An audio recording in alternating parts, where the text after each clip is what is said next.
আসসালামু আলাইকুম রহমতুল্লাহ। শেখ ওয়ালাইকুম আসসালাম রহমতুল্লাহ বরকাত। আমাদের বাংলাদেশে বিশ্ববিদ্যালয়ের বা মেডিকেলে যে পরীক্ষা হয়, ভর্তি পরীক্ষা একদিনের, সেখানে কান দেখাতে হয়।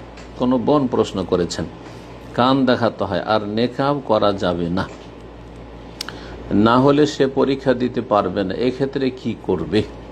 জি, আল্লাহ রাব্বুল আলামিন এই রকমের শিক্ষা অঙ্গনের অনিষ্ট থেকে যেন হেফাজত করেন প্রত্যেক মুসলিমের, এবং এই শিক্ষা অঙ্গন পরিচালনা যারা করেছেন তারা যদি মুসলিম হন তো আল্লাহ যেন তাদের অন্তরে ভয় ভীতি দান করেন এবং তাদেরকে আল্লাহর দিনের দিকে ঠিকভাবে পুরোপুরি ফিরে আসার তৌফিক দান করেন।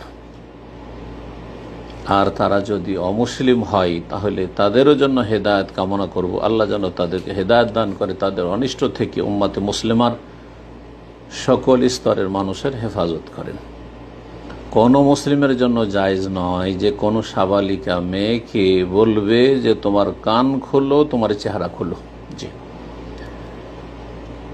আর আপনাকে নাজায়েজ কাজ করতে বলা হচ্ছে। সুতরাং এই নাজায়েজ হারাম কাজ করে আপনি ভর্তি পরীক্ষা দিতে যাবেন, এই লেখাপড়া জেনারেল শিক্ষায় শিক্ষিতা হওয়া মেয়েদের, এটা কোনো ফরজ ওয়াজিব সুন্নাত মুস্তাহাব কাজ নয়। যদি সুযোগ সুবিধা হয়, আগে শরীয়তকে রক্ষা করি, দিনের বিধিবিধান পালন করে যদি সম্ভব হয় তাহলে আলহামদুলিল্লাহ দুনিয়া শিখলেন। আর যদি সম্ভব না হয় তাহলে এসব দুনিয়া না শিখলেও কোনো যায় আসে না। দিন শিখা ফরজ, দিনের মৌলিক জ্ঞান অর্জন করা ফরজ প্রত্যেক নর এবং নারীর জন্য।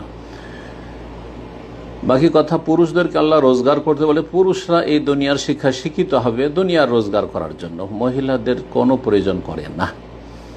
আর তারপরে এই কান খুলে আর চেহারা খুলে যেখানে বাধ্য হতে হচ্ছে নাজায়েজ কাজ করতে, এইসব শিক্ষা নেওয়ার জন্য অসংখ্য এমন মেয়েরা রয়েছে, এমন নারীরা রয়েছে, এমন পরিবার রয়েছে যাদের কাছে এগুলো কোনো ব্যাপার না, যারা দিন ইসলামের আদেশ নিষেধের বিধিবিধানের ধার ধারে না।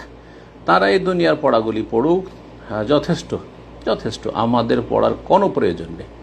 নাজায়েজ কাজ করি, হারাম কাজ করি, আল্লাহ ভীরু ব্যক্তি যার মধ্যে ঈমান তাকওয়া আছে, সেই ব্যক্তি, সেই বোন, সেই মেয়ে বেগানা পুরুষের সামনে কান খোলা রাখবে, চেহারা খোলা রাখবে, আর বাধ্য করা হবে আর পড়াশোনা করবে, এটার কোনো প্রয়োজন করে না। আল্লাহ রাব্বুল আলামিন এসব অনিষ্ট থেকে হেফাজত করুন, এবং যারা এসব পাপ করতে বাধ্য করছে আল্লাহ তাদেরকে হেদায়েত নসিব করুন এবং তাদের অনিষ্ট থেকে উম্মতে মুসলিমার হেফাজত করুন।